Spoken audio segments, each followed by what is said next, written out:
What is up, you guys? This is Fight or Miguel Antonio Barragan, aka Fight Fiend Mix. I almost went with my full nickname. Joined as always by my co-host Andrew. Don't get it twisted, Lapachet, and this is the Mad Boxing Show, or Mad Boxing for short. Thank you for joining us on this lovely, toasty already, warm Wednesday afternoon in this lovely March day, rapidly approaching St. Patrick's Day and spring break because it is already starting to toast up in here in Las Vegas. Thank you so much for joining us. As we mentioned, we apologize for any previous Wednesdays that we weren't able to record, but we are back to our regular 2-show-a-week schedule. And we want to get a crack a lacking for you because there's plenty of news to talk about, right? Sunday was a little strange just because we were recording around the time that Opetaia was defending his championship, or is it a championship? Maybe it's not a championship anymore. But anyway, Sunday got a little weird because of that. But now that is over and done with, at least that fight, there's plenty to talk about in regards to that fight and the aftermath that we're going to be talking about. Of course, we have many extra details that popped up since Sunday, and we intend to talk about that. And Jai Opetaia is not the only one who's kind of in this mess. It sounds as though Richardson Hitchins is kind of in the same situation. There's a chance that he might sign with Zuffa, but he is, after all, the IBF 140-pound champion. Considering it was 140 pounds, who the hell knows how it's going to work? Maybe he'll just drop the belt. I don't know. But it seems like that one's kind of a weird one. We're going to be talking about that one because he's not the only one worried about signing with Zuffa. And it seems though this is going to be a reoccurring trend in the coming months/years. Another one we're going to be talking about, another fight signed. Dmitry Bivol is back. He's going to land on a card that may or may not be happening. We're still not sure whether or not it's going to happen, but he decided to come back after 300 some odd days. We're going to be talking about that, who his opponent is, and what could possibly happen that day, because it is going to be taking place somewhere over there in the Middle East, Egypt to be exact. Eddie Hearn in the news.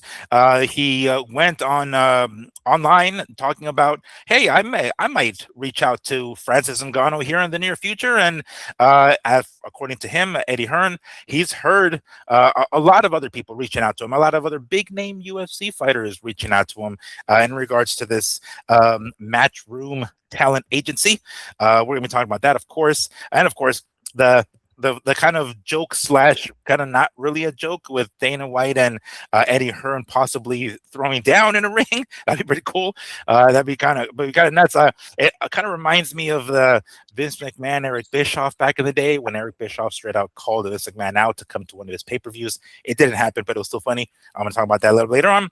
And I'm going to be talking about a slight epiphany that occurred to me, and Jake Paul MVP epiphany that came to me at none other than the best time that epiphanies arrive, when you're sitting on the toilet. That's when it happens. Sometimes your just mind is clear and the ideas come to you and you're like, bam, I got to be talking about this, and I intend to do that. So I'm going to throw that at the kind of towards the end of the show, but it was a funny thought that came to mind here. But all right.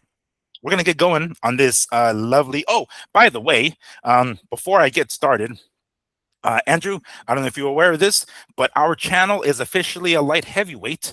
And by that, I mean we have 174 subscribers now. Hell yeah. Thank you, guys. I appreciate that. We were super middleweights before. Now we're moving up in weight right now. We're light heavyweights, 175 pounders, one away from that. So thank you guys for subscribing and liking and sharing and commenting on our videos.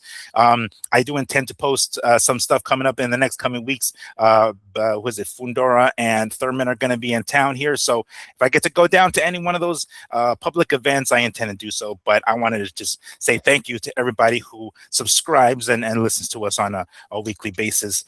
So thank you. I want to throw that out there. And before we get to the topics, as always, make sure to check out our video sponsors, and that is Health E Sol or Health Y Sol, tallow-based products, in particular soap is what I use in particular. Make sure to check them out, Health E Sol. If you find anything you like and you decide to purchase, make sure to use the code or the checkout code MADBoxing10. And get 10% off of your purchase, or follow the affiliate link that's going to be in the description of this video, and you'll get the same 10%. Once more, Healthy Soil, make sure to check them out, tallow-based products and soap in particular. All right. let's go ahead and get crack-a-lacking with the news that we've kind of been, there's a lot of the waters are a little muddy with some of the information that's coming out here, and now talking about specifically Jai Opetaia and his winning of the inaugural, that's the word, inaugural Zuffa cruiserweight championship, and they brought out the belt that looks like just basically a fucking UFC belt, quite frankly, and there is some discrepancies on whether or not he still is the IBF cruiserweight champion or not. There has been a lot of talk in regards to Jai and him buying or paying the sanctioning fee, right? And it's like, what the hell, yo? I'm supposed to be the champ. I pay for the sanctioning fee. What the fuck?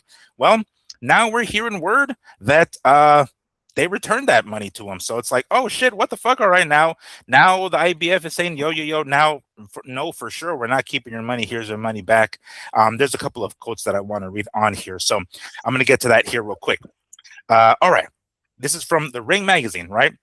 It says, an attorney representing Jai Opetaia says that the boxer has good reason to believe, and that's in quotes, that the IBF's decision to withdraw sanctioning of his title fight with Brandon Glanton was a quote-unquote product of coordination, industry-wide collusion designed to punish him for working with Zuffa Boxing and to deter other athletes from doing the same. Per a letter sent to the sanctioning body president that was obtained by the Ring magazine's Mike Coppinger, aided and abetted by other sanctioning bodies and promoted, the IBF's actions intentionally inflicted or threatened to inflict significant financial and reputational harm to Mr. Opetaia. He is aware of messages between high-level executives essentially admitting to the scheme. All right. Now, there's where we're at right now. It looks like Jai Opetaia seems to think he has a good, or him and his representatives, his lawyers, seem to think they have a good case to taking this to court somehow and maybe getting some money out of them. Now, here's the thing. Jai Opetaia himself has said that he paid the sanctioning fee. Well, there are documents saying that, well, it was returned. Let me go ahead and read this here.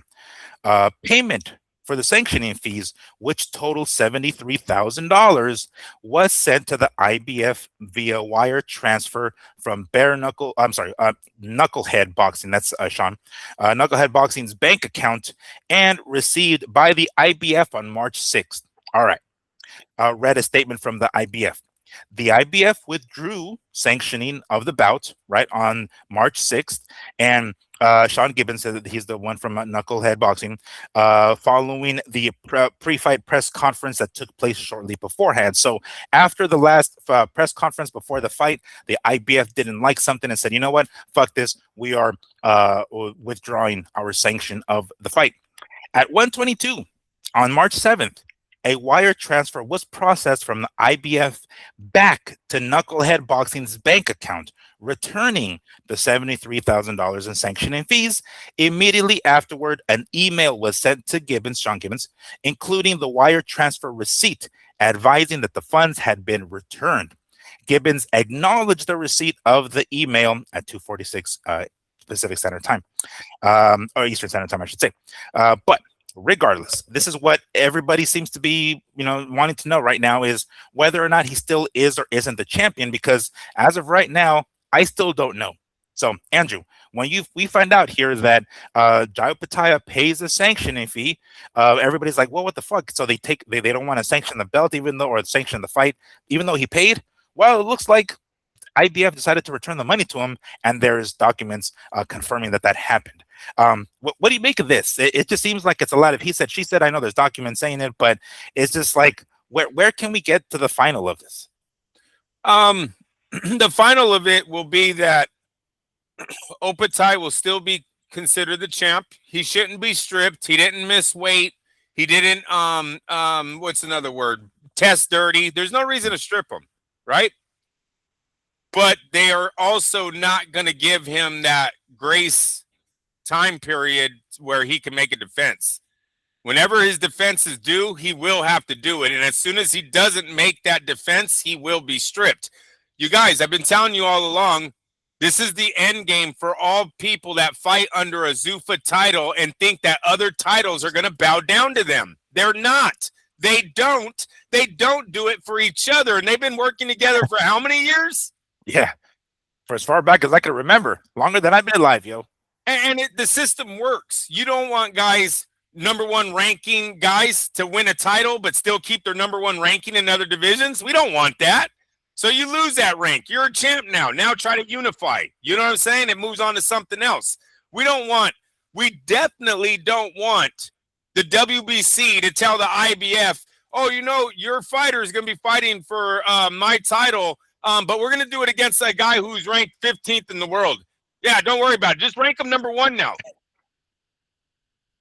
Sanction us so we can say it's a title defense. They never, what? This is unheard of. Zuffa needs to decide, are you a promotional company or are you a belt? Because you can't be both. It doesn't work. Sorry. I know Dana thinks it's real easy. Everything's coming so easy. A man who has not released the numbers from Paramount. He has not released the numbers. He combined the first numbers with the UFC. That 5 something, that is a combined numbers. And trust me, people, don't get it twisted. It was all the numbers for the UFC. Boxing got like 200,000 homes. I believe De La Hoya said it was reported. Something very low. And then it went ghost. So it hasn't been easy. And it's not going to be easy. And this whole life of I'm going to do both. We're going to be a ranking system and a promoter. I don't know. Do the WBC, do they promote? Do the IBF promote, Miguel? Come on. It was a good dream, but it won't work. I felt sorry for Opetaia, crying on the podium. That guy really loves his title, dude. I hope the IBF tries to work with him, but unfortunately, I think they have to make him an example that this is not, you don't come into the sport and just dictate shit. Dana White or not. You know what I'm saying? And that's what they thought they were going to do. And unfortunately, it got slapped in their face. Now, you can say, Miguel, it was over them being disrespected at the thing. Who really cares? If I'm the IBF, I look at you and say, who cares? He wasn't ranked number one. So we can sanction or we can not sanction. That's our decision. He's still the champ, but what's today's date? March 11th.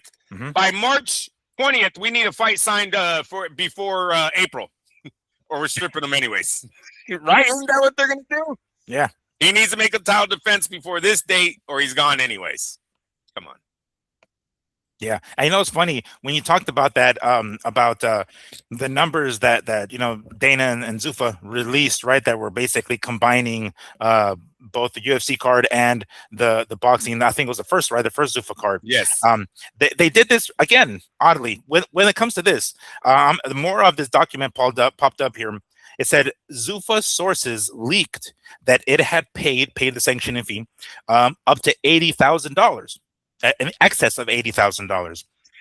But as previously reported by Boxing Scene, intentionally misleading others by including the fees of the referee and the judges that have nothing to fucking do with the sanction fee. So they're like, yo, we paid 80 grand or over 80 grand. Like, what the fuck? No shit. You guys are like, yo. 73 went to the IBF, right? The rest were supposed to be for the other guys. Had nothing to do with that, But of course, they want to make it seem like, yeah, we're honest as fuck. We're sending a fuck ton of money, and it's not even for the right people. But It's funny that they try to pull that shit off again. And I thought that was weird. The 73,000 for a man who's only making 300. We can say Opetaia was going to make 300,000, right? Because he got the title defense, or the title shot. Oh yeah, no. Oh, wait. How would that work for Vegas belts, though? Grayton, I think, gets it, too. Hey, middleman. This is where the middleman gets a raise, bro. So Grayton should have gotten it, too. In a fair world, Grayton and... Glanton, excuse me, guys. Glanton and Opetaia should have both made what it is on their bracket for fighting for a world title. So what I thought it was 300. And then it's 700 when you win the belt, I thought. Yeah, 700 or unless, I don't remember what the hell it is. But it was like 750 for a title, but I don't know if it's defending the title or fighting for the title. Because that one is for defending, but I believe there was still a few hundred. Remember, he's getting a significant raise from like the 120 that Eddie Hearn or 150. Well, I will lowball the kid. I guess what I'm trying to calculate is if it's 73 grand, what percentage is that? So we can calculate how much the total of his purse is. You know what I'm saying? Like the backwards math, I guess. It wasn't 10%. We know that. No. No, I think he made 300 grand, which is great money. The guy got a raise. Just like go to Instagram, type in fucking Zuffa boxing pay scale. It'll come up. Yeah. Well, so I just Googled it real quick. It said IBF's sanctioning fee, 3% of each fighter's gross purse for world title Google's fight. just fucking with us. That's the WBC one. They're like, I don't know. IBF, WBC, all the same. Hold on. 3. No. So it's gotta be more. I'm trying to calculate how much exactly. If 3%, this is where the math people can hop in here. But 73 grand, whatever percentage that is, 3% of what total? I'm not sure how we calculate that, but anyway. But yeah, so title challenger. I told you, bro. Title challenger. $250,000 to $375,000 is what they should have made last night, both guys. Unless the title was only up for Opetaia, that might have been. I don't know. You know, I don't know. There's no fucking way. I don't know how crooked these guys are, bro. Damn, that would be some low shit if that was the case. Sorry, you're gonna get 15,000, and Opetaia you'll be making 370. Yeah, right. It's like, and if you do win, Glanton, the belt stays vacant. Just FYI. Yeah, because it says unranked fighters, 15 to 20 grand per fight, and that's what Glanton had to have been unranked. Yeah, I mean that right? He can't come in at number 2. Oh man, I'm signing for Zuffa. Oh, get my resume ready. If that's the case. I know, right? Yeah. Can I be a judge, guys? Can I be a judge? There's some money to be made here, dude. Lee would have fought. I know he would have went. Oh my, yeah. That's bad. It looks bad, and I know that it was the UFC, or I should not say Zuffa's attempt to make the IBF look like the bad guys. That's kind of the way they're trying to make it look like it's these guys that are trying to, not let this guy fight for defend his belt and not let Glanton fight for the belt. But really, I mean, even after what we're hearing, how the IBF decided to refund the money, it's like, no, the IBF is doing everything by the fucking book. You know what I'm saying? Like as close to it, I guess. I mean, they, like you said, even if they come up with an excuse of like, oh, we don't like the way the belt was represented during the fucking press conference, the bottom line is Glanton isn't fucking sanctioned by them, or at least not top 15, right? To enough to be like, yo, yeah, this guy, there's no way we're going to sanction this to begin with. I don't like how everything played out, because even an IBF representative flew down there. It's like, why even do all that? Why even go that far? From the jump, this guy is not sanctioned. We ain't sanctioning it. This is our stance from the moment that the fight was fucking announced. Everything got murky for whatever reason. IBF representative flies to Vegas, not to the fight, but I think just to Vegas specifically to figure something out. Money gets paid, then it gets refunded. It's like, no. They couldn't have, they should have from the beginning said, knucklehead boxing, do not send this payment. We ain't sanctioning it for shit. Don't do it. But it gets sent, then it gets returned, and there's all this murky shit. So I would have liked for ultimately, I like the decision that the IBF has made up to this point, because let's be real, I think he needs to just get stripped at this point. Just fucking strip the thing. This is going to be a recurring thing. It's going to happen, and it's in one of the other stories that we're going to be talking about as well. What's going to happen the next time?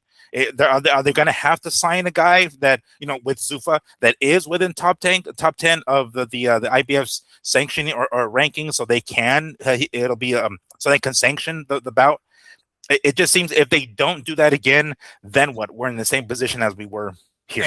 And someone better talk to Opetaia. I don't know if you've seen the little sound bit that he had, but he didn't sound happy about his contract, bro. All of a sudden, he's not happy that he's not fighting for titles, and if that gets out, that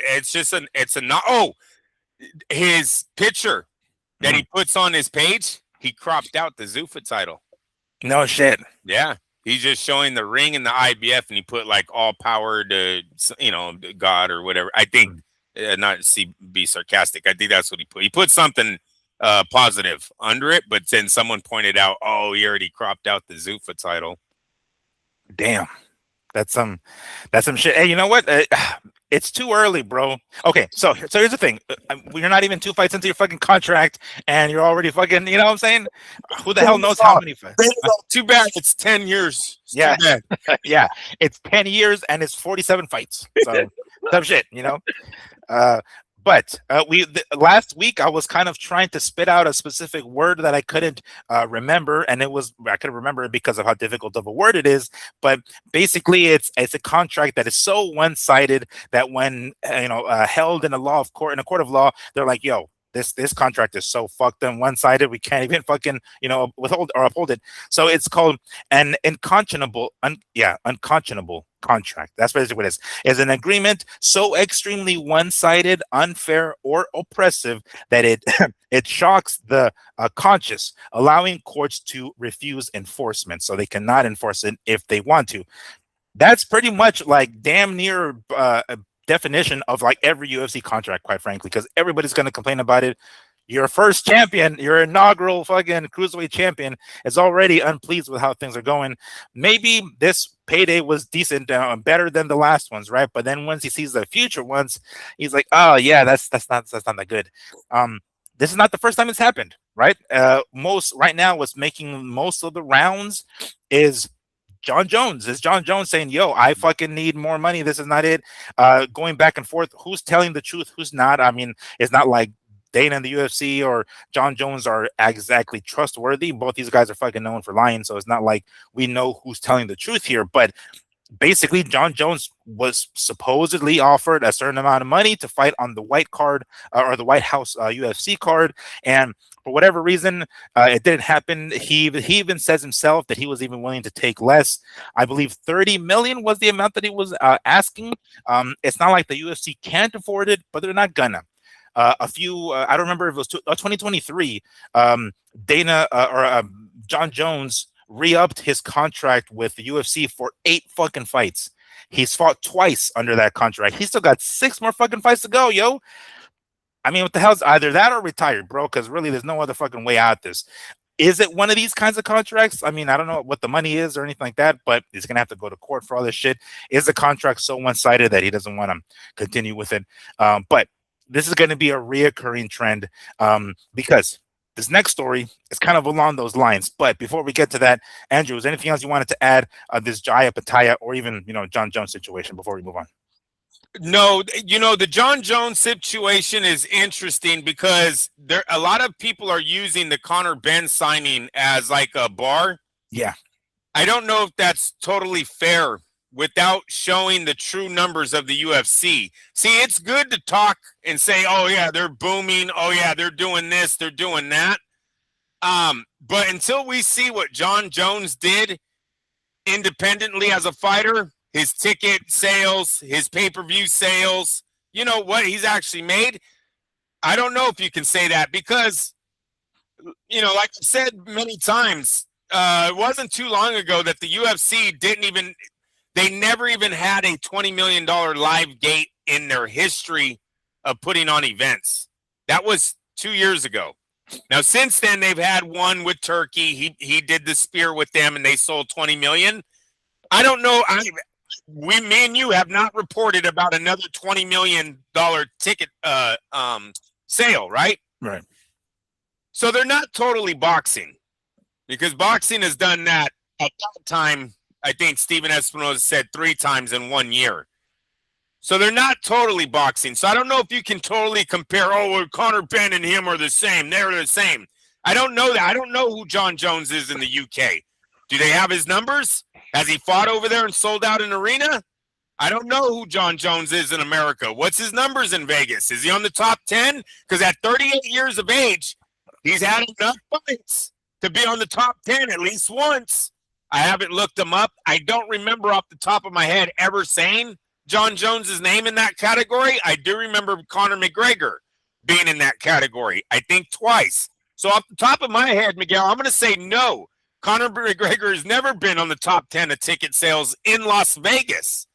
John Jones. John Jones, that's what I said. Oh, how you say Conor McGregor? No. Well, maybe I did, but I meant John Jones. Yeah. Yes, sir. So that's what I mean by people need to start showing his numbers and stop with the talk, right? I'm done. I'm especially done talking about the UFC's numbers because Paramount's done.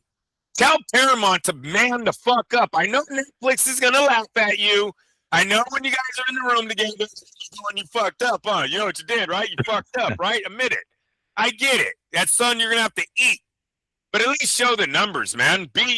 Man up. You're a fucking big-time organization. We should not be on fight number 4 and haven't seen the numbers to fight number 2 when we know those things can come out the next week. And Miguel, I wait for them. Through all of this talk. Wait, you cut out one more time. What for them? I look for them. The numbers, gotcha. Okay. Because of all the talk with John Jones, he deserves this. I was like, dude, like, where are their numbers at for Paramount?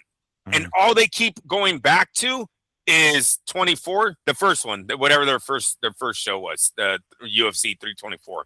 Oh, okay. So the first UFC Paramount show, you said. Yeah, UFC Paramount show. Yes, sir. Okay. So that's all I got to say about the John Jones. I feel bad for the guy, but 30 million at 38. They're not. And Miguel, you heard me say, I seen that little meme where the man's dropped out of 8 fights in the last 12 years, 14 years, something like that. 8 main events gone. And there were some big names on that fucking, it wasn't like when he first started. It was from 2012 to 23. So what is that, 11 years? So and one of those was a major one, so big that they canceled the event entirely. That's how major he was. If I'm not mistaken, let me see if I can remember this. What the hell was it? It was like, hold on, I'm trying to remember, but I'm almost certain there was something going on where like the fight. Damn, I wish I could remember, but I'll see if I can pull it up here. But I remember something being like they were trying to move the event and then they couldn't and they like canceled it entirely. And it was a pretty big deal like that. The UFC hadn't done that in such a long time. I'm going to look it up just to make sure I'm talking, facts, because I'm almost certain in recent history, prior to COVID, I think it was, there was a UFC card with him on there and some bullshit happened and then they ended up canceling it entirely. I want to say, but anyway. Yeah, so that was all I had on that one about I just thought it was unfair what they were kind of throwing Conor Ben under the bus when Conor, he was just in fight of the year candidate, I think twice, maybe even took one of those trophies home if I'm not mistaken. Didn't they just take fighter of the year home for their rematch? He either won it. They either won it here or they won it in England for one of their awards, but I believe they just took fighter of the year home with the Ring magazine. Might want to check that, but either way, and he's sold out and he's hella younger than 38. He's nowhere near 38 years old. So if you think the kid has a future, right? Yeah, right. I mean, like, yeah, I don't know. It was just kind of messed up how they threw him under the bus. And boxing is just paid different. I was going to throw Devin under the bus. He made $16 million the other day. You know what I'm saying? Like, they make money over here. That's why all of you guys should come. Just come. Right. All right. So this other one is kind of sort of in that same direction. It looks like, it seems at least, Richardson Hitchins, the current IBF 140-pound champ, was potentially going to sign with Zuffa, but it looks like maybe this issue with Jai Opetaia, and of course being the IBF champ as well, has kind of halted that for a little bit. I found this article on Boxing Scene, and I was like, oh shit, this is pretty crazy. The IBF decision to consider stripping Jai Opetaia of the cruiserweight title on the eve of his contest with Brandon Glanton, which was, of course, this last Sunday, has jeopardized Zuffa's boxing's attempt to sign Richardson Hitchins. All right. And then, of course, it goes on to him like defending his belt or whatever. But basically, let me see if okay. So Hitchins, it is also understood, hasn't ruled out following in Conor Benn's footsteps, right, going to Zuffa, but having watched Australia's Opetaia, who has long been so vocal about his ambition of winning the undisputed cruiserweight title, expect to be able to defend it against Glanton, and then learn that they would get stripped the following his first fight since signing with Zuffa. So It looks like now this is kind of maybe stopping Hitchins from pulling the trigger and going forward with it. Now, another thing, Hitchins fights at 140 pounds. That's super lightweight. There is no 140 pounds in Zuffa, at least according to them. Now, there's wasn't supposed to be a cruiserweight, but they got a cruiserweight motherfucker in there anyway, right? So it's not like they can't make exceptions, and they're already going back on God, however many knows. I've already lost count of how many times Zuffa Boxing has gone back on their word, but it doesn't look like they're going to lean in the direction of making a 140-pound division. So if Hitchins decides to move up to 147, which kind of seems likely. He did drop out of his fight due to an illness, of course, he says, against Oscar Duarte, and a lot of people are suspecting that it might have to do to the weight. It might have he's having a harder time making 140 pounds. If he's going to move up to 147, then maybe it doesn't matter. Hey, drop the belt. If you're going to move up to 147, you're not going to be the IBF champ anyway, right? So just go ahead and relinquish the belt, sign with Zuffa if you want, and that shouldn't be a problem. Because as 140-pounder and a belt holder, I don't see how he's going to be signing with Zuffa. But this is kind of, again, the reoccurring trend that we're going to see from here on out. People taking a second, I guess was asking a second opinion, I guess, and taking a moment to think about what this means in the long term. Hitchins is another guy that I believe was with Matchroom also. So leaving Matchroom and going to Zuffa, man, there's another one. We're going to be talking about Eddie Hearn and Matchroom a little bit later on, but it's just kind of weird. It's like, fuck, if it seems as though the options or the routes are going to be simple. The choices are going to be simple to make. If you want to go with Zuffa, fine. Richardson, drop the IBF belt because you're not going to be fighting at 140 at Zuffa anyway, because there is no one Zuffa. I mean, there is no 140-pound weight division over here with Zuffa. So drop the belt anyway. It shouldn't be a problem. Clearly, he wants to keep that belt. He wants to hold on to it, right? Which he fought tooth and nail for. Andrew, I'm not sure how to make this into a question, but what is it that making, like, one of the things that we talked about from the very beginning with Zuffa is how are they going to lure guys away, right? We're already seeing there's pros and cons to everything. We're already seeing the cons of this. We're saying, hey, this is not fucking good. Why in the fuck are guys still going to this? Like, what is it that could be so luring that will bring guys like Opetaia and Richardson Hitchins, who was one of the top 140 pounders in the world, to come with Zuffa? What the fuck is going on? Well, let me say this. You have Valenzuela, Ajabi, Opetaia, all currently the most current fighters that are fighting under Zuffa, right? Mm-hmm. Then you have Fury, Stevenson, Hitchison, and I guess you could say Miller. It's not coming easy. What list do you want? Well, I mean, I guess just a list of what the UFC or Zuffa, I keep saying UFC, Zuffa is, what are they using as bait? What are they using as the carrot on the stick to make guys want? I miss Ben. I missed to put Ben on there. Right, they do have Connor Ben. Right. So my bad. That's fine. They do have Connor Ben. So they have a start with him, even though he has won no titles. Unfortunately, he's not a champion. But yeah, dude, they're not really knocking it out of the park with these guys. And Hitchison, you got to say, is one of those home run hits. If they would have grabbed a Hitchison, that's definitely a fighter. And they still may. So it's not completely out. I don't think the deal is completely dead. They might grab all of these guys still, but at this current time, they have grabbed nobody. If they do grab a Miguel, I can almost guarantee you the price went up, and that's why they signed. And we always got to remember that. Remember, for the guys that are signing for one fight, two fights, this is not their career. Now, if they get them in some UFC type like contract where you said the 10 fights or whatever, like John Jones has, well, then we're talking a different ballgame. But single fight, I don't care if someone leaves Eddie Hearn and goes fights one time for them, then leaves them and goes back. I mean, we've seen Lopez do it. Didn't even have a hiccup in his career. He never went through with it, but it got there. He left Top Rank, went and signed, had a press conference. Then the fight didn't go through, right? Yeah, the fight doesn't go through. Lopez. Yeah, he never fought Triller, right? He never fought for Triller. No, not for Triller, but he did go to like Matchroom, or not Matchroom, but DAZN with that one loss to Cambosos. That was on DAZN, but it wasn't the Triller one. The Triller one was a different one. Yeah, that one fell through. Yeah, so like I said, he was able to go make his money, to try to make his money, come back. No one even cared. So if that's what happens with Conor Benn, that's fine. If that's what Hitchins does, so be it. And like I said before, if Zuffa just wants to become a part of the boxing family, that's fine too.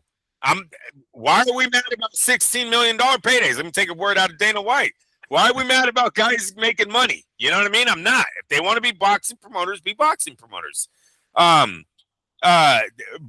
the current state that they're trying to do it in will not work. And I think that it was a great thing that the IBF did this weekend. Even they went on the date and they didn't have sex. They didn't like it, bro. They went home. they got a free meal though. That's right. They got a That's free meal. right. They can't. They were here to be wooed, right? Mm-hmm. Show me what you got, and they probably got shown some fucking corner table, you know, while Rick Reno's walking around thinking like he's running the fucking show. You know, they're probably like, dude, that guy would rub me wrong. I wouldn't want to do business with Rick Reno.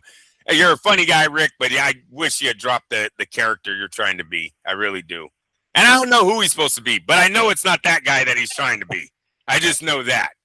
Gotta go. The guy, if you ever go to it, like the Ring Magazine YouTube channel, and he has like a segment on there where he does like one-on-one interviews, and he's like Mr. Gucci or something, or Mr. Versace, something like that, Mr. Versace, and he's got some like Versace like sweater, right? And that's kind of his thing, is like, oh, apparently that's his brand or something. He just wears that brand regularly. Did you ever know so much so? Did you could ever imagine, Miguel, that the editor of the Ring magazine would be named Mr. Versace? I mean, whoever knew magazines were doing that good.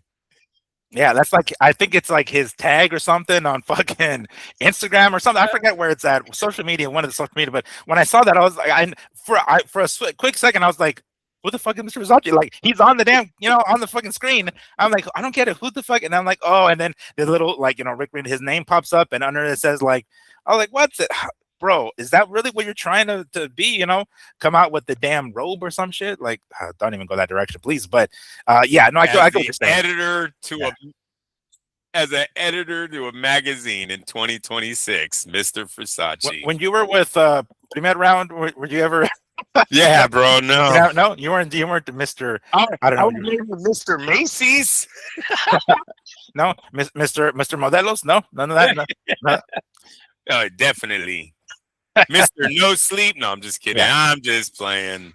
Yeah, but Mr. Macy's sounds a lot more accurate for someone like him. Yeah, I mean, come on, keep it real, man. Fucking this guy. But anyways, so the IBF, they tried.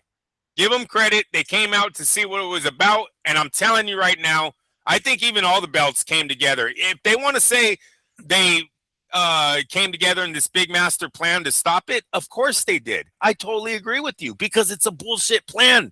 You don't dictate the fucking ring. You don't dictate the sport.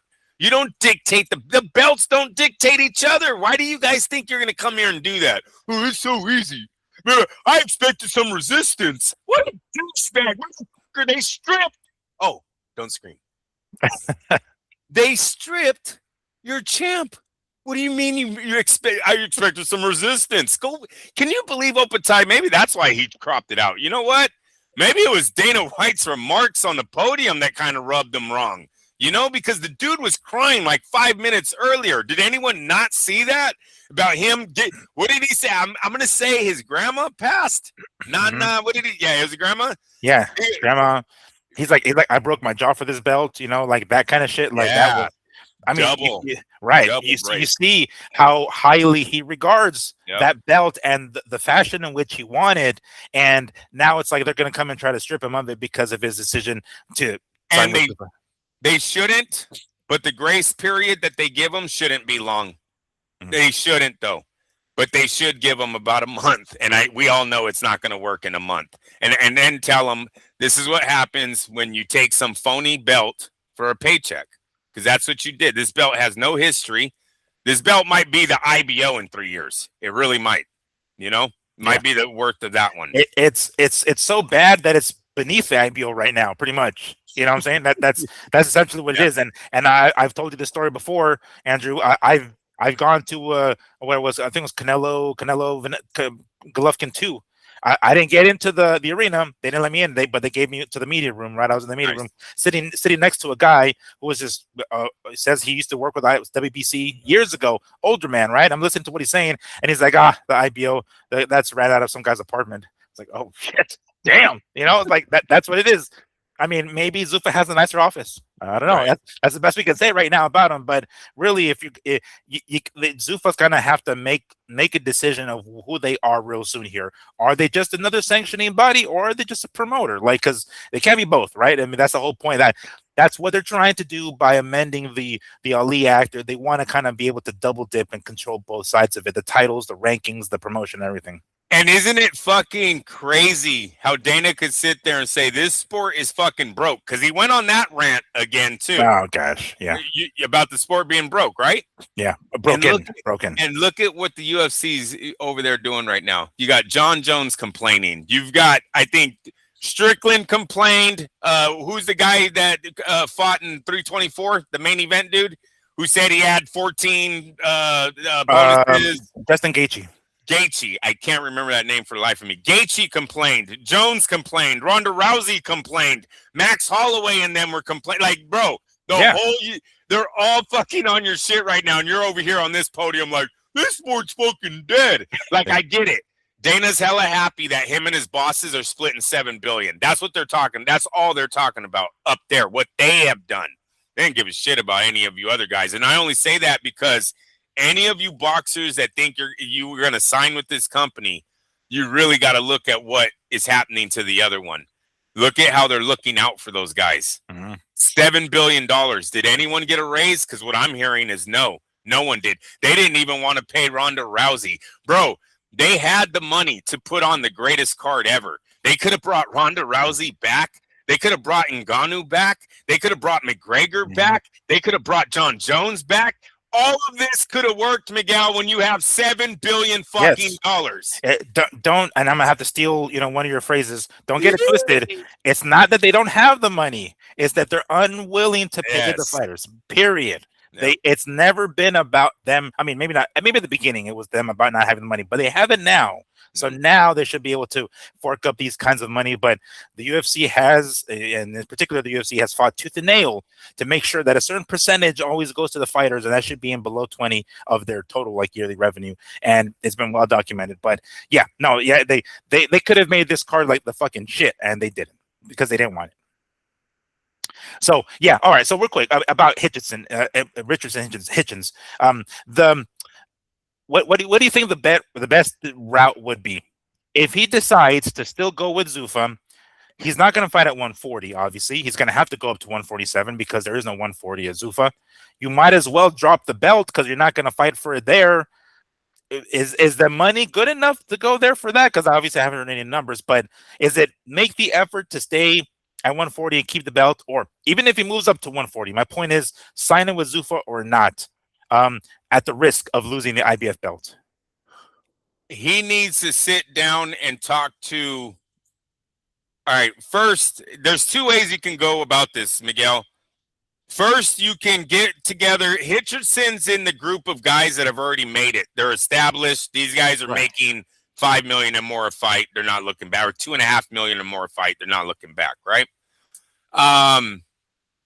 They either stick together and stick with Eddie Hearn and De La Hoya and Top Rank and PBC, wherever they land in that pool, and try to get Turkey to buy it. Because you guys, Conor Benn will not be fighting for a Zuffa title. Is that safe to say? Man.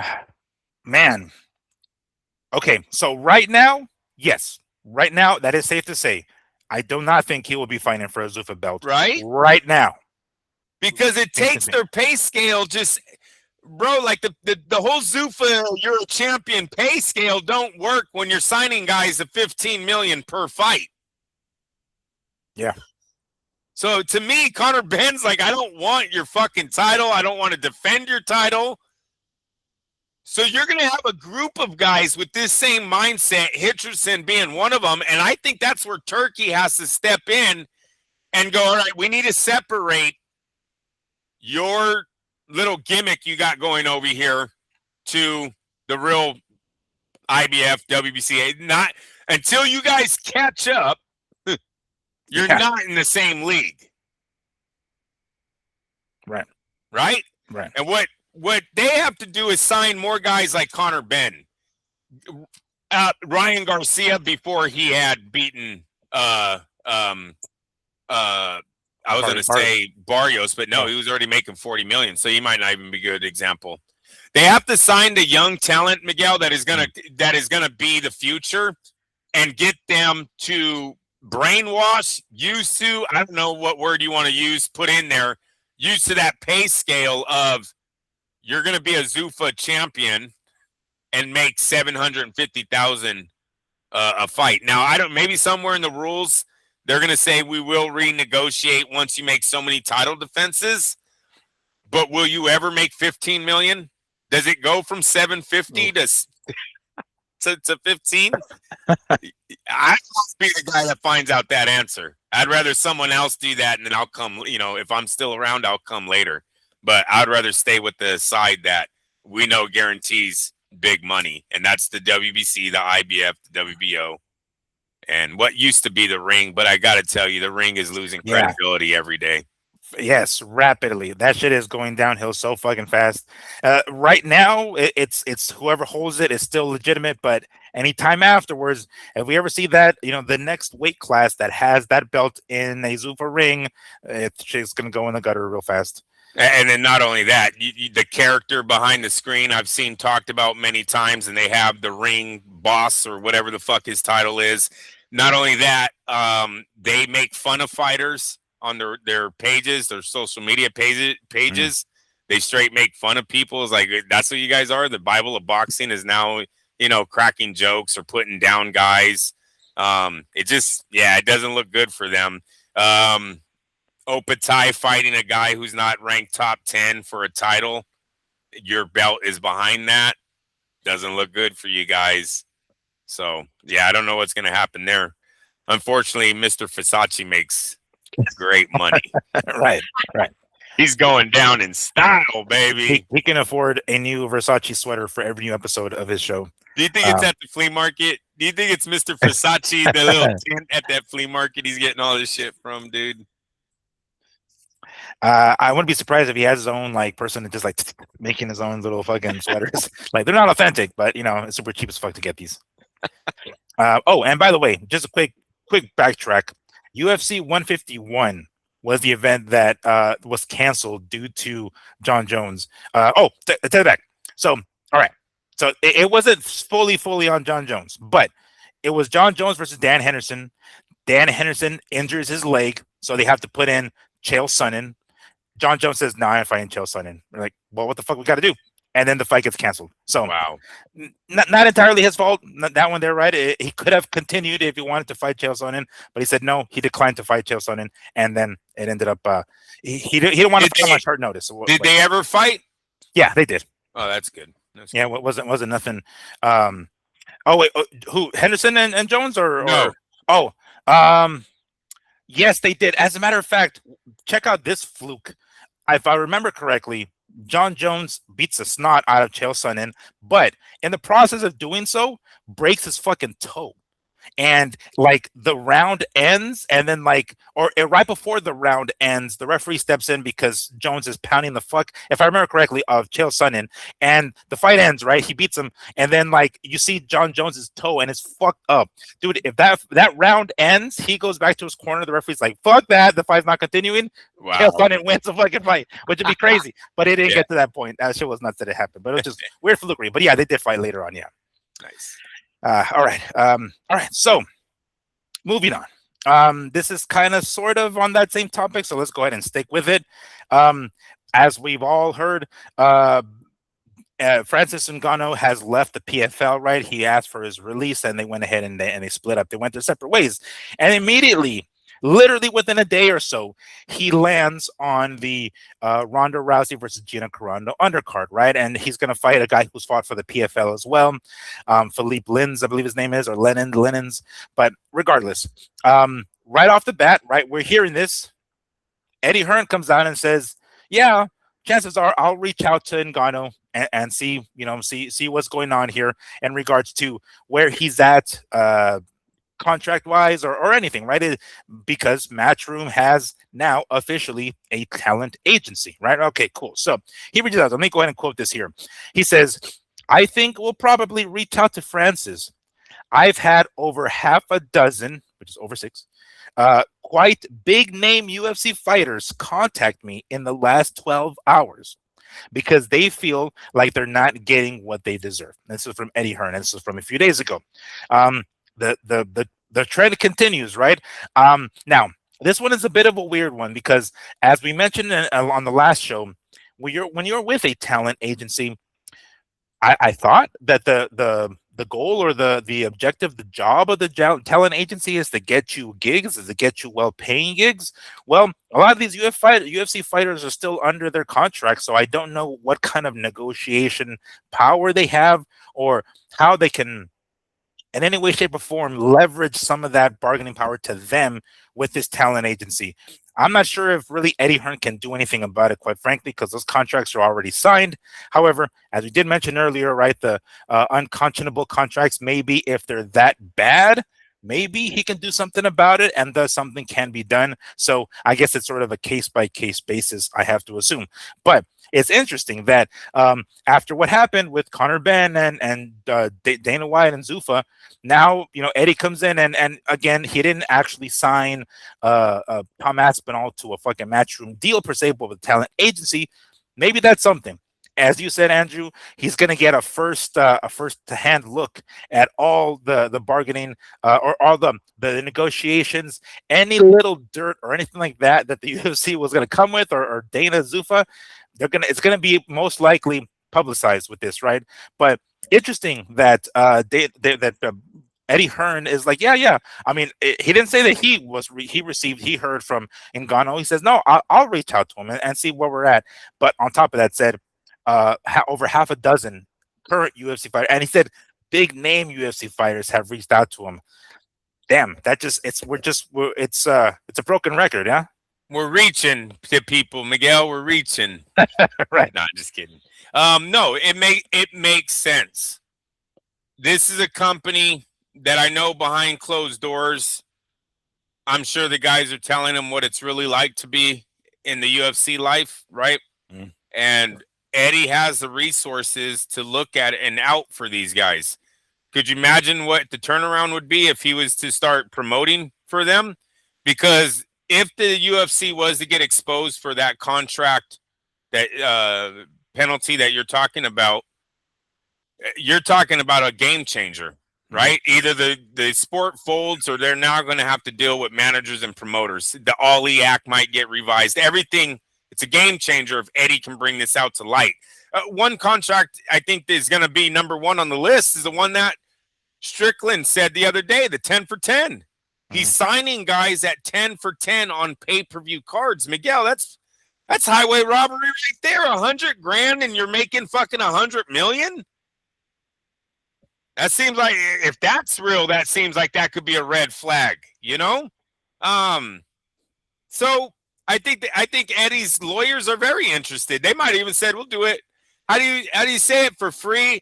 Pro bono. Pro bono, yes. And thank you, son.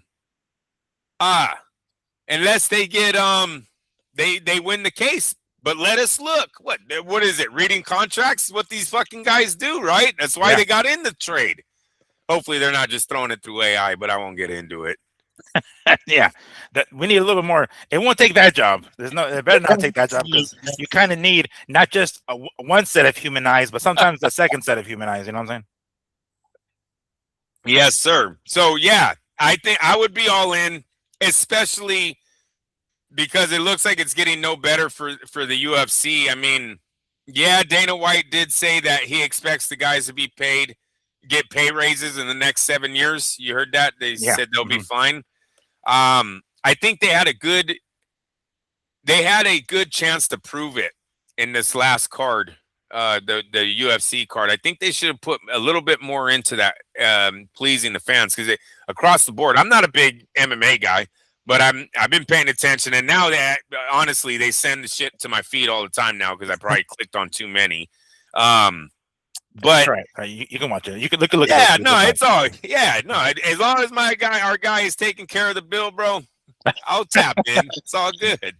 I forgot where I was going to go with that, but yeah, it's just we'll see what happens. They should have put more money. That's what I want to say. Oh. I think they at some point they should have showed the fighters their appreciation for what they got them. Like, was there even a $7 billion party?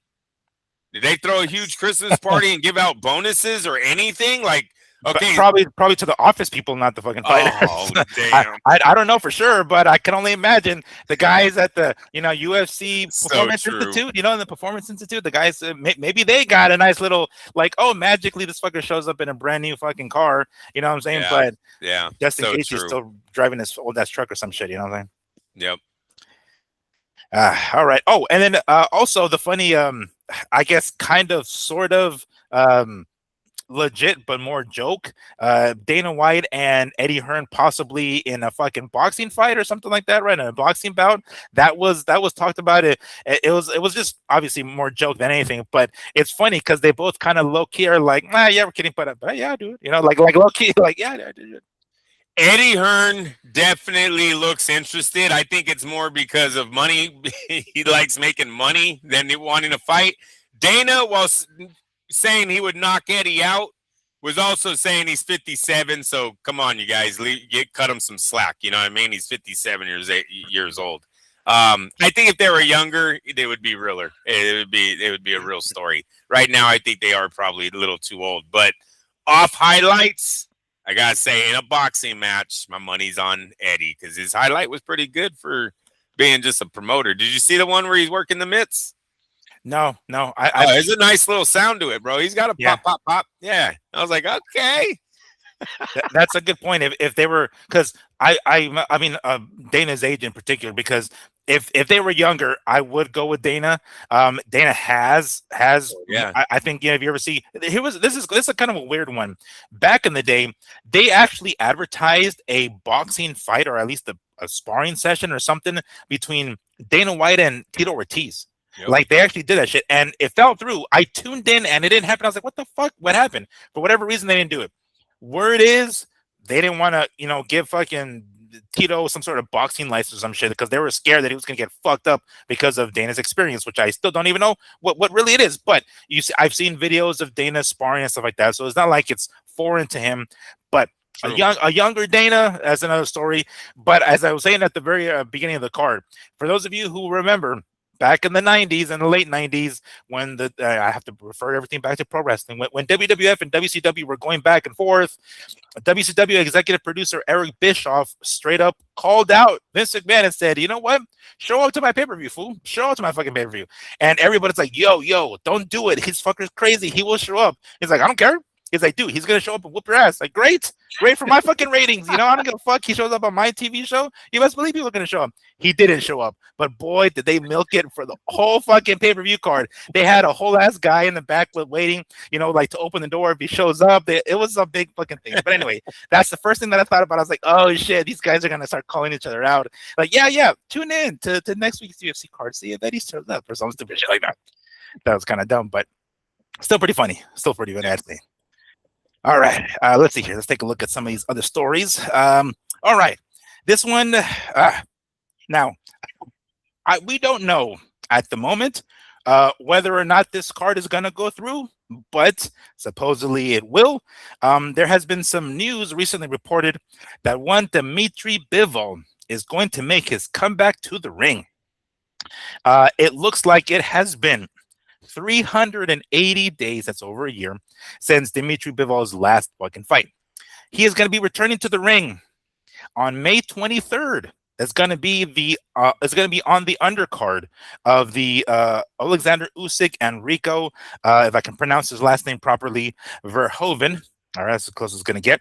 At the pyramids of Giza. All right. Now, considering what's going on over there, we did briefly touch on it on Sunday's show. Who the hell knows if this card is still going to go on? But it seems as though they're going forward as if the card is still going to go through.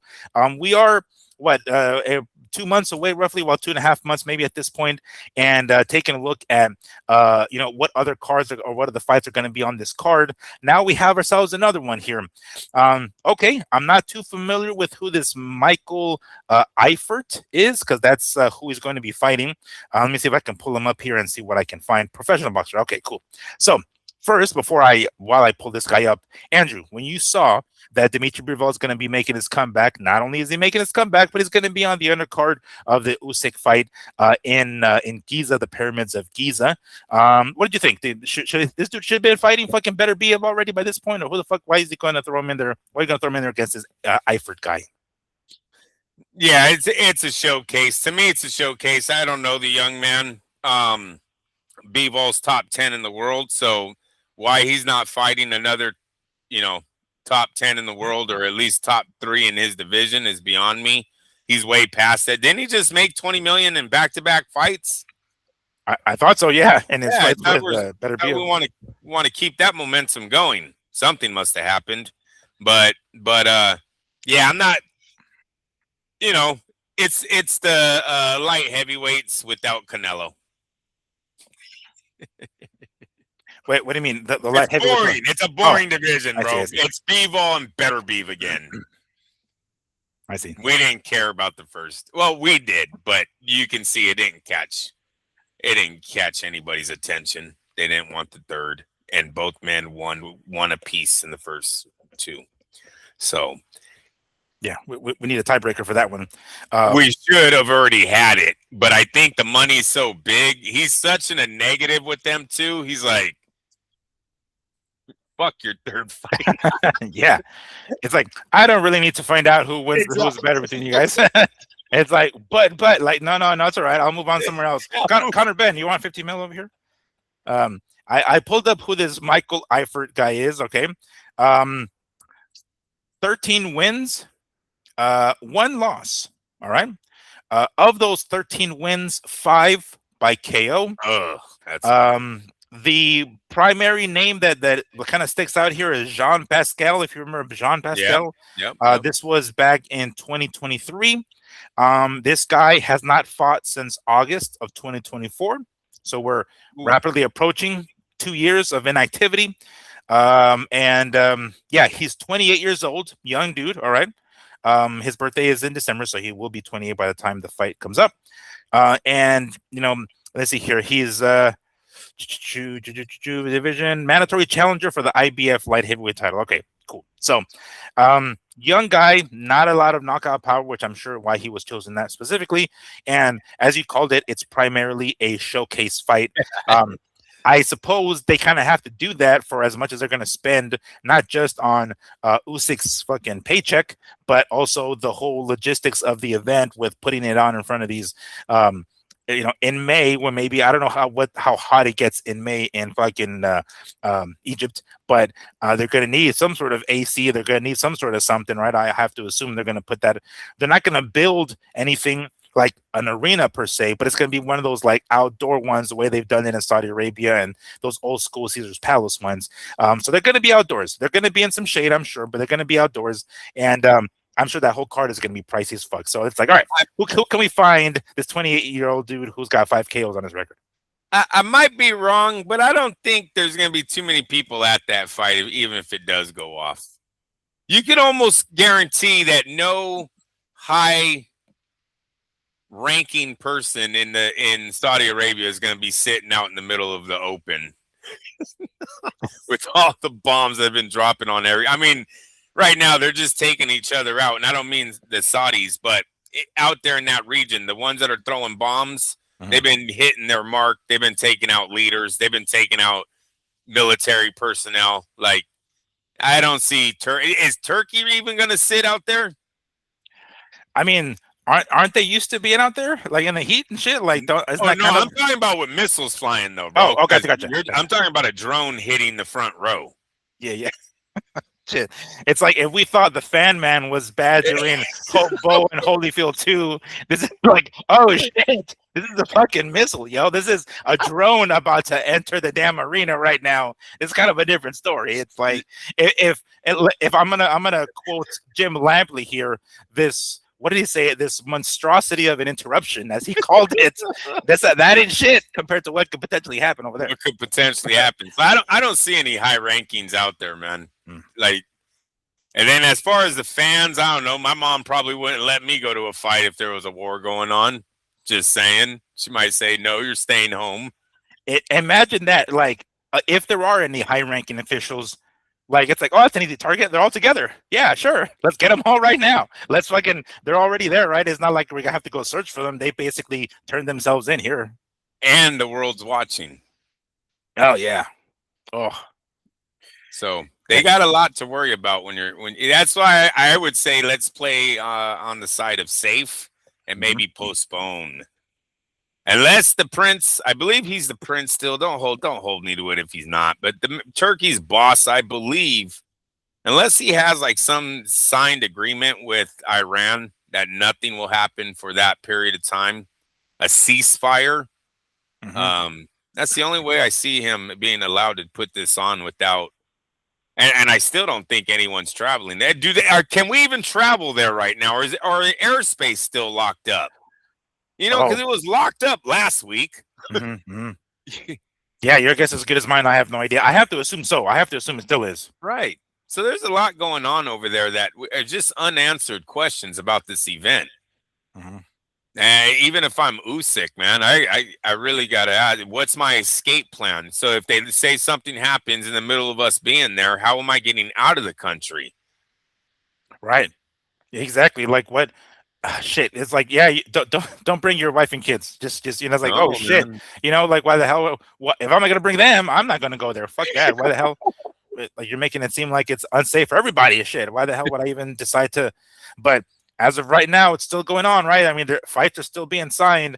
I'm not sure if, like, I'm trying to think what can save this card. Like, change of location, where can they go? That's just going to be like, all right, we're not going to do it in front of these pyramids. Let's go to fucking shit. I was going to say Mexico, but that's probably even worse. I mean, it may not be. They got pyramids. The world's on fire right now, Miguel. Yeah, exactly.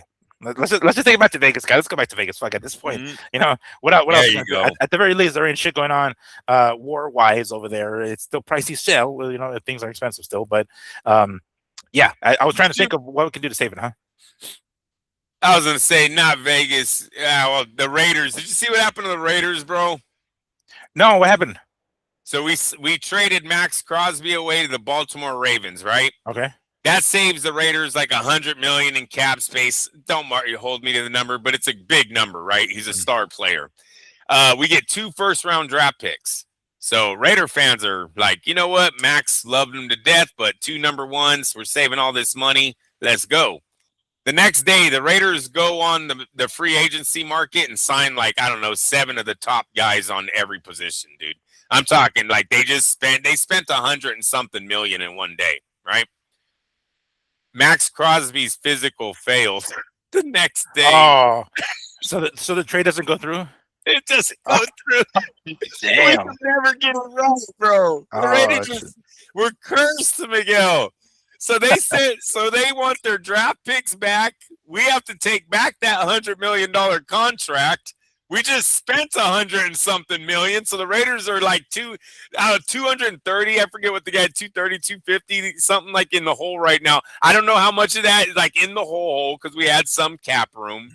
But yeah, not a good look right now. Now we need to get Crosby out of here like pronto. Like now someone's gonna go. It's gonna be like Floyd's renegotiating. He's waited so long. He'd be like, you want a 4th round pick for that guy? Yeah. Like, can we get Victor Conti back and make sure that you pass that physical somehow, so you can get your ass out of here, so we can make sure that we're not too much in the hole for this motherfucker. And Crosby is like what position? He's a defensive lineman. Comes off the edge, and he's like one of the best linemen in the league. Last so many, 5 years, 10 years, something like that. I'm gonna say 5. I'll say 5 years. He's been top. Why did he fail? Do you know? Like, what was it that they're saying they're looking at the knee? I believe is And it's what the Raiders benched him for. See, the Raiders benched him at the end of the year, and then Crosby went on his Twitter feed and was like, "Fuck, screw the coaches. They're just holding me out because they don't want to pay me." Now fails a physical, so maybe the Raiders weren't lying. Yeah, right. Maybe they were onto something. Could be, I don't know. Just throwing shit out there, yo. Oh my. All right. So this is kind of a weird one. This is one of these ones that I was telling you about, Andrew, that just kind of popped into my head, and it's one of those things where, we've talked about it before. We're gonna call shit right before it happens. I might be onto something. All right. So Jake Paul, MVP, right? We know that they just signed a deal with ESPN for a couple of years, right? Mm-hmm. Pretty significant, boxing wise, at least, right? They're gonna have a lot of women's boxing on ESPN and ESPN Plus. Yeah. Now they're getting into the MMA business, right? MVP. They're gonna put on the Gina Carano and Ronda Rousey fight that will now have Francis Ngannou on the undercard. So this hit me the other day. I was like how can this like what is the long-term plan, the long-term deal, the long-term, I guess, goal? And I didn't go too far ahead. But I was like, hold on. Let me think about this. They probably want Ronda Rousey to win, right? I mean, I think she's the bigger name of the two. Carano's kind of older, although not much significantly older, but she's older. And what's her name? Carano got her ass beat once really, really bad against Cyborg, but Ronda got beat like twice pretty bad, right? So that kind of made me think. I was like, you know what? All right, she's under the MVP banner now. They're probably going to do another one of her fights as long as she wins. And then it hit me. I was like, oh, shit. You know who else is under the MVP banner fighting for the WBA Lightweight Championship in late May? Holly Holm. She's under MVP. So I'm thinking, you see where I'm going with this? If Holly wins and Ronda wins, is Jake trying to pull off some sort of Ronda and Holly rematch on fucking Netflix?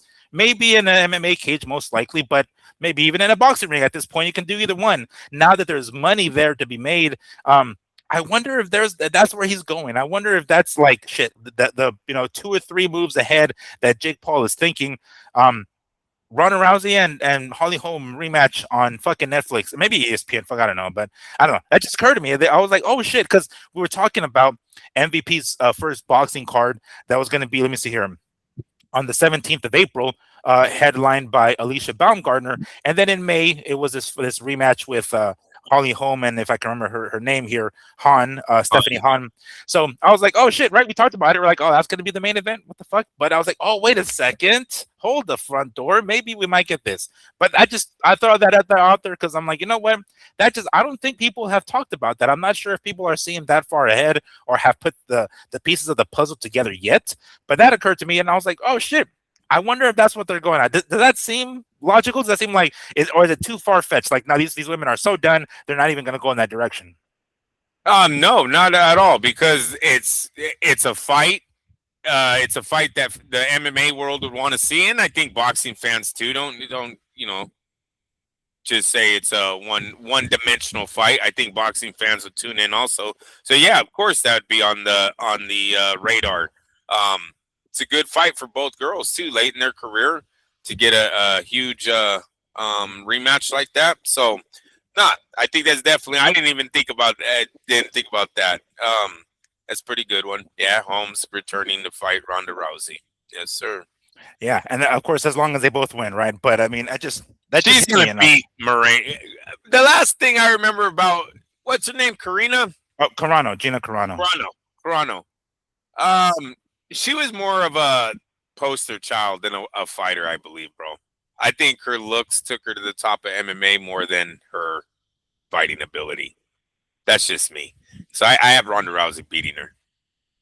Yeah, there's a very good chance of that. She's a striker. She's a Muay Thai chick, Gina Carano, and because of her size, because she's actually a pretty thick chick, they kind of didn't have women to fight her, so they would always get her up, put her up against smaller chicks.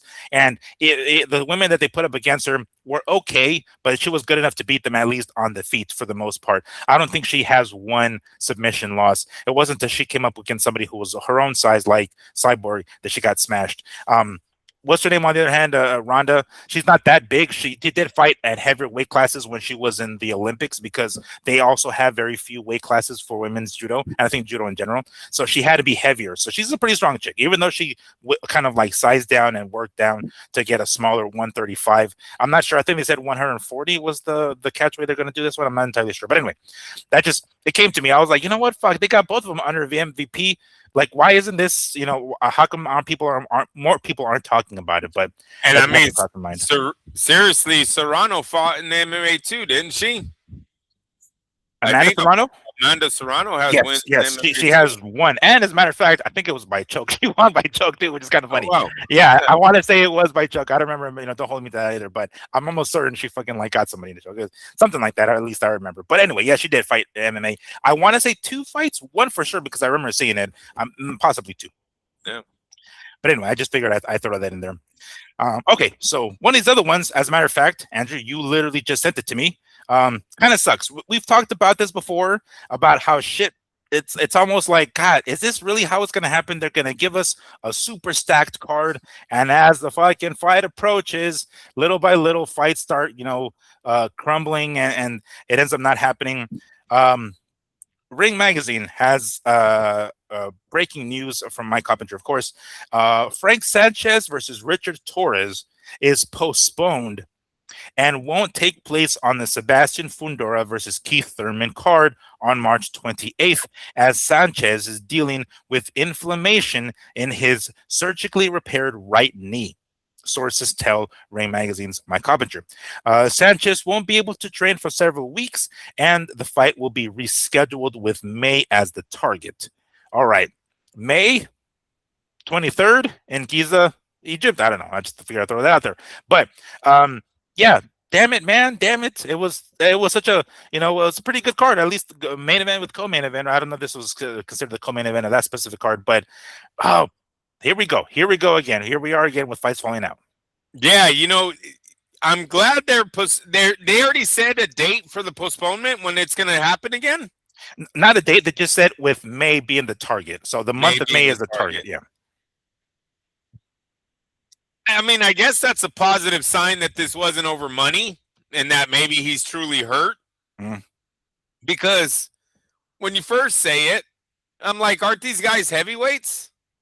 I mean, Frank Sanchez is no spring chicken, right? Right. I mean, you back out of a fight, it might be your last big fight that you get. You know what I'm saying? I would stay off of the knee, let the swelling go down, come in as a heavyweight and shoot for the stars. It's not like anyone's going to be like, oh, man, he's overweight. You're a fucking heavyweight. You know what I'm saying? Like, I don't know, diet and show up, dude, because this might be your last check. I'm glad they gave him they haven't actually gave him a rematch date or a, what would you call that one? A rescheduling date. They haven't gave him that yet, so it's actually not a guarantee that he's getting this fight. That's going to be one to monitor because I still say it's money. I'm sorry, and especially because it was a PBC. We all know how Uncle L, he just don't got it like that anymore, right? And I'm honest to you. I think sometimes when these fights are sold, they're sold with that little little handwriting there that if the card doesn't make so much on the closed circuit, one of the fights will be dropping, especially with L. Not so much Turkey. We know he has money to spend, even though some of his spending has been outrageous. There could possibly be a cap on him now, too. Definitely with Al Heyman, with him putting some of these cards together, we know he is not playing with house money. He's more playing on a credit card. Yeah, on a past due credit card that he still has some credit on. He's still swiping it, whether or not he's fucking sending in the monthly payments. Maybe he's paid the minimum amount every month at this point. But quite frankly, it isn't one that has given him any more extra credit or allowed him to open a second line of credit. It was like, yep. Yep. Oh my.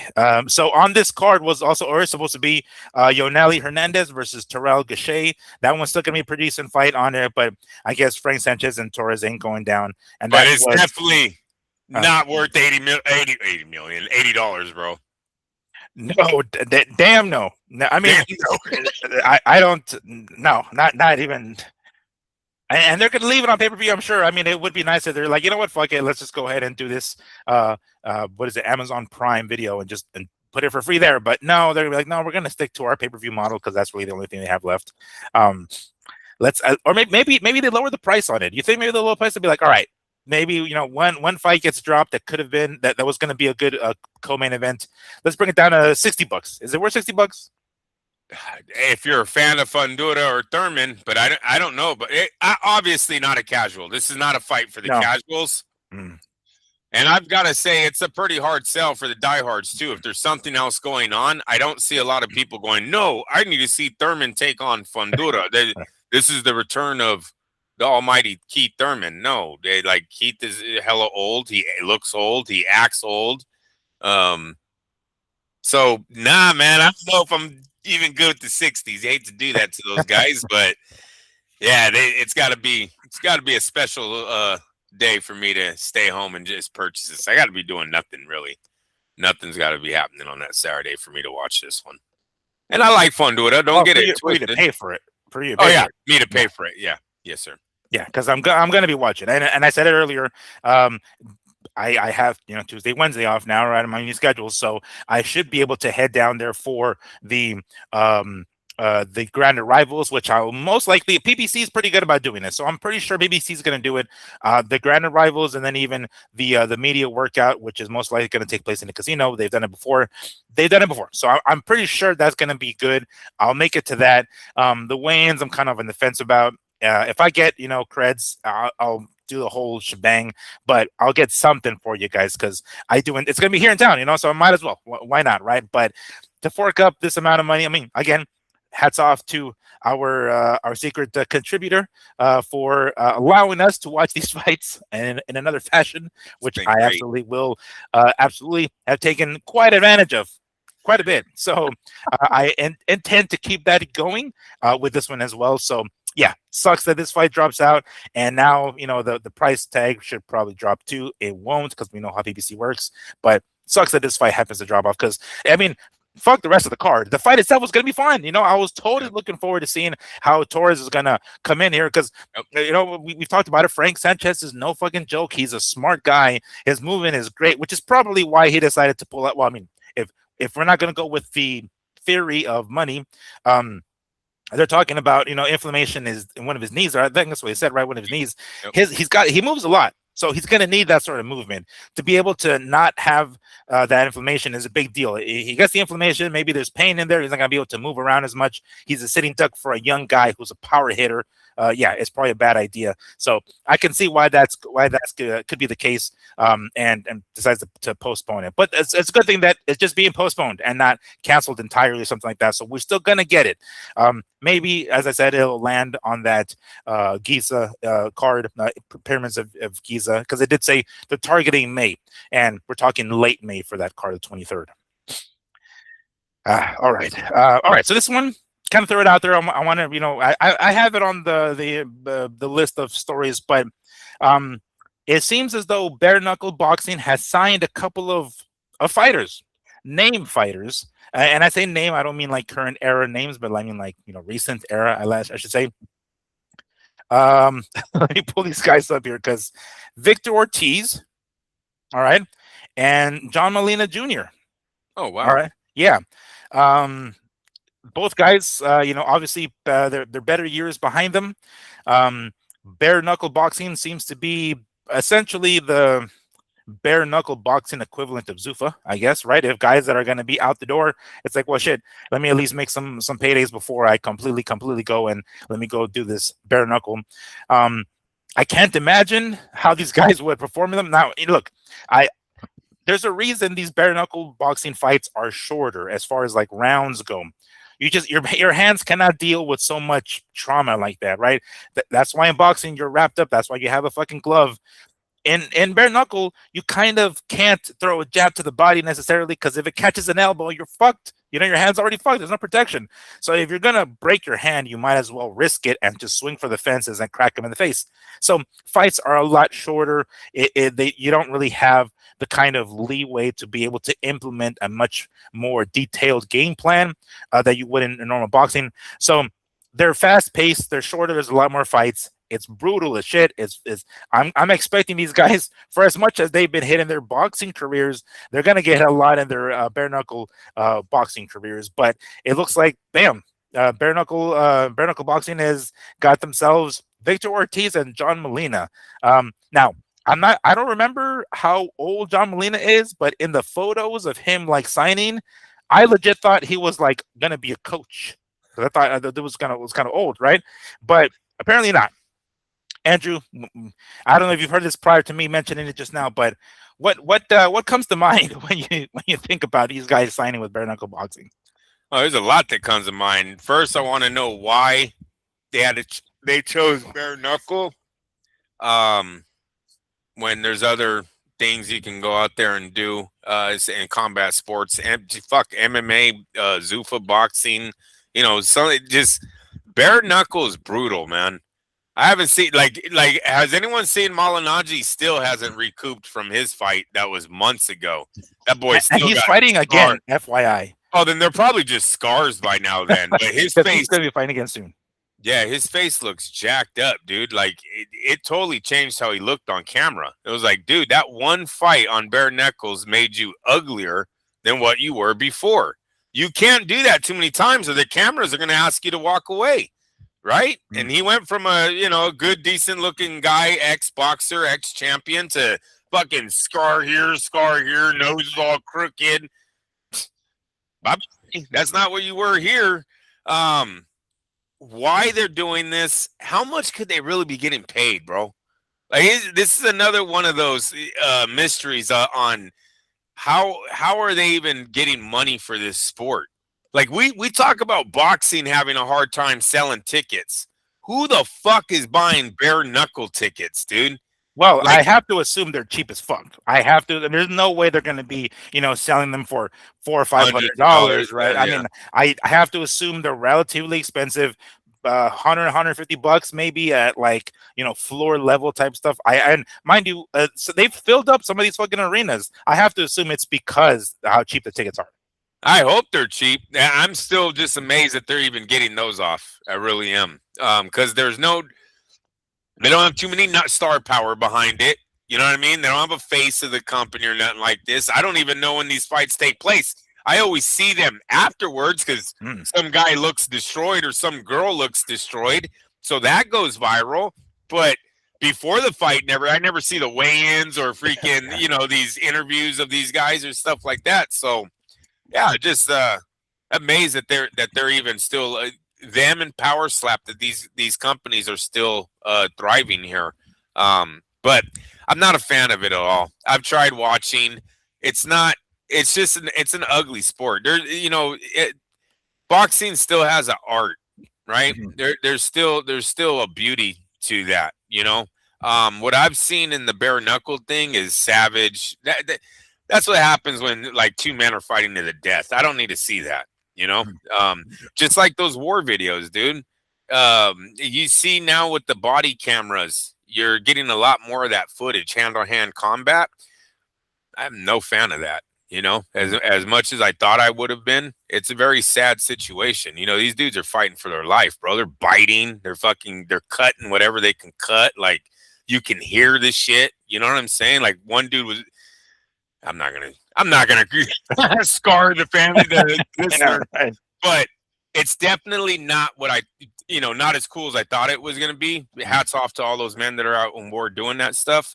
The bare knuckles, the same thing, man. When I see a girl's eye fucking hanging and her nose is fucking, you can tell it's broken in 3 places, and this eye is swollen shut. She's like, I love this sport. What the fuck? Like, do you have mental issues? What is going on? And Paul Malignaggi looked fucked up the last time he fought that other boxer, the Mexican kid, Angulo. He won. Oh, yeah. Alfredo But Angulo, yeah. yeah, but he got fucked up, and like Austin Trout. Austin Trout is oh finding yeah, some he's in it. success. Yeah, he's And got he some success. he didn't have a lot of power as a pro boxer. You know, it's hella weird that he would want to go into that sport. I get it about the no gloves, but yeah, he just didn't have a lot of power. He's like, you sure you want to go in bare knuckles, dude? Yeah, no, that's the only one I can think of right offhand that has some sort of success, right? But I mean, how much if they spent their entire boxing career taking care of their hands, taking care of obviously defense is another story.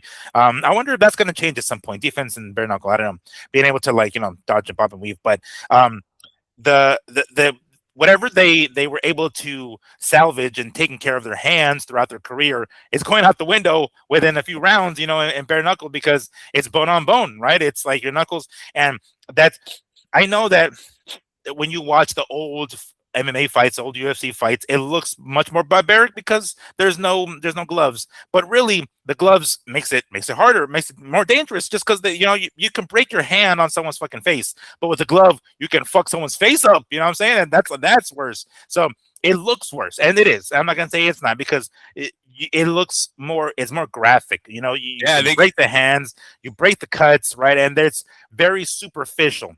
Yeah, that's how it is. And I'm saying, like, on the outside, you get scarred and stuff. So I have to assume Victor Ortiz and John Molina, they're thinking, all right, well, this is the last hoorah, right? I mean, obviously their boxing careers are done. Nobody wants to sign me. Well, at the very least, I can still make some money off of my boxing ability. And I don't know how long their careers, how many more years their career has at this point, if any. I mean, their boxing career is done. I get it, right? But they're going to shorten. I can't imagine this career being a long one. Yeah, exactly. Yeah, no doubt, bro. That's why I don't understand why you wouldn't try another MMA, PFL, UFC. Go over to Japan, do something over there, make some like. I wouldn't see it like, yes, I know it's harder because they can do all the other things, kicking and grappling and stuff, but like you just said, how many fights are you really going to have in bare knuckle at what, 10 grand? I cannot think that these guys are making more than 10 grand because you got to pay the whole card, bro. Mm-hmm. You know what I'm saying? Like, there's not too many people I don't know that watch this thing. I'm thinking 10, 20 grand maybe for the main event guys. I think you can. Damn, really? Bro, I couldn't see them making more than that. I don't know, dude. Do you think Paulie would be like? I mean, one of the things that he, well, I guess one of the things that he complained about was the judge's decision. So I guess it wasn't really money. But do you think he's the kind of guy? I mean, he's got his podcast and everything. Do you think he would really go in there for that much, or that little, I should say? A podcast, unless he has a contract with a platform. A podcast ain't doing nothing unless you pull numbers, right? Yeah. So he needs to pull major numbers on that. His boxing career, he probably made in the low millions, 5 million or less. I would think in Paulie's career. That's after or before taxes. Nah, dude. If you want to, sometimes if you want to keep the lights on, bro, you're gonna do whatever you can, right? I don't think commentating. I'm sorry. I know Rick Reno is Mr. Versace, but I can't see. We've always been told, well, when I was in the media, I was always told that there wasn't no fucking money in it. I don't know what you're doing here. Mm-hmm. No one makes money here, yada, yada, yada, right? So I can't see Paulie making a killing doing the commentating once every blue moon for something. Probably gets a cool little check, 5 grand, 10 grand for. I mean, dude, they were paying. Lampley was getting what was it? Like 20,000 a show? Because not Letterman. Al Bernstein was getting in the low, like 12 to 15, I think, 1,000 per show. And these are two of the biggest faces in boxing.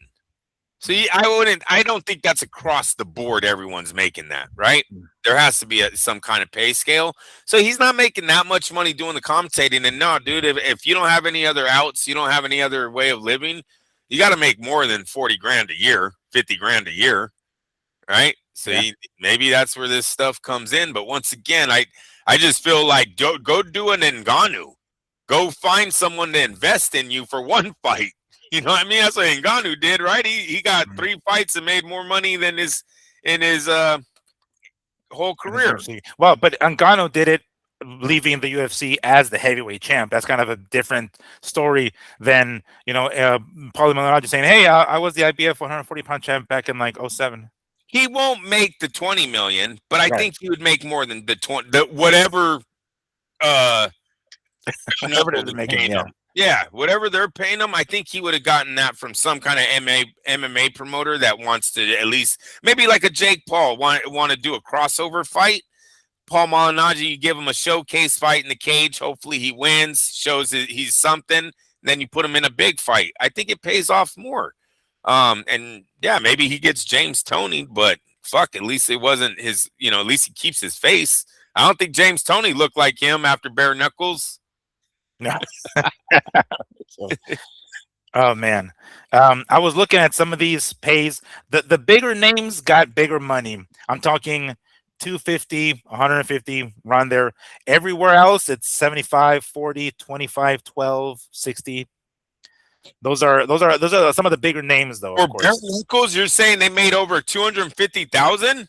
Well, some of these there were purses, yeah, for like guys who have come out of like the UFC, like Mike Perry and Luke Rockhold, 200, 250K. Eddie Alvarez making 200K. That's the reported purse, and I don't know what specific fight So this then, was here. so then what that was the investors paying them. That's sort of what's going on with Zuffa, right? They overpaid in the beginning, and they probably didn't make any money on that. Because honestly, bro, I don't see that production getting $500,000 coming back. Come on, where? No. Where? Like there ain't no. If boxing can barely get 60,000 pay-per-views right now, Yeah. You know what I mean? There's no way those dudes are racking in more than Shakur Stevenson, than Ryan Gard, than that May 3rd card. You're telling me bare knuckles pulling in more? That would be Dana might want to get those numbers. Then you can say boxing's dead. Holy shit.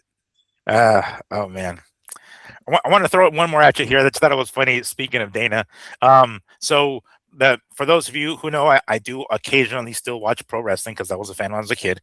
And who popped up on a WWE episode of Raw or Monday Night Raw? It's called Raw now. None other than Rayo. Jose Valenzuela holding a replica WWE Championship belt, which I thought was cool. Only to have his name pop up. Jose Valenzuela, Zuffa boxing lightweight champion? What? Since when? Since fucking when? I don't remember them ever crowning. I don't remember one solid picture of Jose Valenzuela with the Zuffa belt. So, clearly somebody fucked up here, or maybe they did it on purpose. I don't know. But I just thought it was funny. They're gonna throw him in there and be like, yeah, he's the Zuffa. Like, what? What's Zuffa? What's Zuffa boxing? I don't know if the people who don't know what the fuck that is, as if they don't already know. But anyway, I just thought it was funny that they throw that in there and throw in a lie while they're at it. I mean, it's not the first nor the last lie that Zuffa boxing will give us, but it just struck me as funny that they that's how they coined this guy. Yeah, no, I caught on to that too, and I thought the same thing. I was like, was that fight really? Because who knows? I mean, Opetaia got to fight someone that wasn't ranked for a belt. You know what I mean? I don't ever remember them even saying that there was a championship on the line. And as a matter of fact, we know it's a lie because they said Opetaia was the first champion of ever, right? That's all they said the other night when he won the belt. Yeah, so yeah, that was just very much PBC like. I'm telling you, Miguel, I know you don't believe me, but this company reminds me that they used to get it wrong on their fucking TV shows all the time too. And I know WWE is not Zuffa, but it is TKO. They're under the same umbrella. I'm just saying. Remember when PBC used to put up rankings and they wouldn't even have certain fighters in there? That's Zuffa, bro. That's Zuffa. They're gonna have a ranking system. Yeah, we're gonna be like, that's not the real ranking system. No. Yeah, no, oh, they're gonna. Same thing. It's happened. I mean, that's what the UFC does, but it's because they're the only guys in town, the main guys in town. Yeah, do hold that more as the true rankings because there's where the majority of the elite fighters go. But boxing is a whole different story. So I can imagine that there will be a time where, I mean, I shouldn't say you can imagine. They're going to do it. That's what it said, right? It's like a ranked fighter fights this guy for the belt. So what does that mean? They're going to have their own rankings within their own universe, I guess. And just like PBC. So, yeah, no, I hear what you're saying. I believe you. Trust me, I believe you. That's those vibes are coming real fucking fast. Like, oh yeah, these guys. Now we're gonna see these guys like ringside, like they're homies and shit, just the way PBC guys used to do it. Yeah. Yeah. All right. Okay, so that is basically all the stories that I had. A couple of stuff that I wanted to throw in there. Jake Paul, if you're listening, please. Gina Carano and I mean not Gina Carano, Ronda Rousey and Holly Holm rematch. I'm sure you're gonna do that at some point. But that is gonna wrap it up because that pretty much covers everything I want to talk about. Andrew, was there anything else that you want to add to this here before we get crack-a-lackin'? No, sir. Oh, I just thought about something. Let me check my calendar. We got some fights this weekend. Not major fights, but I believe Arnold Barboza is going to be on DAZN this weekend. Let me go ahead and pull it up here. Yes, against Kenneth Sims Jr. That is scheduled for 12 rounds welterweights. And then, of course, Oscar Collazo, who's going to be on the co-main event, the smaller guys, straw weights. That was going to be pretty fun, too. Oh, and then the other Fundora, Gabriela Fundora, is going to be on that card as well. So, hey, there's going to be some. Oh, what the fuck? Okay, I don't know. This is if they just did this. Alexis Rocha versus Jojo Diaz. What? Really? He's back. Both these guys are back. All right. I don't know. Jojo was just supposed to fight, wasn't he? Yeah, but I think they postponed it. So maybe he got dropped. Yeah. All right. Well, I guess we're good. So anyway, some boxing and some boxing on DAZN from Anaheim, California, this Saturday. So make sure to tune in for that. All right. Well. If Andrew, if you have nothing else, then that is going to wrap it up for us here today. For my co-host, Andrew, don't get it twisted, Lapiche. I am Miguel Antonio Barragan, aka Fight Fiend Migs. This has been the Mad Boxing Show. Make sure to tune in on Sunday because we will be back on Sunday talking about whatever information that pops up until then. But until then, take care, you guys. We'll see you guys on Sunday. Have a good one. Enjoy the rest of your work week and peace.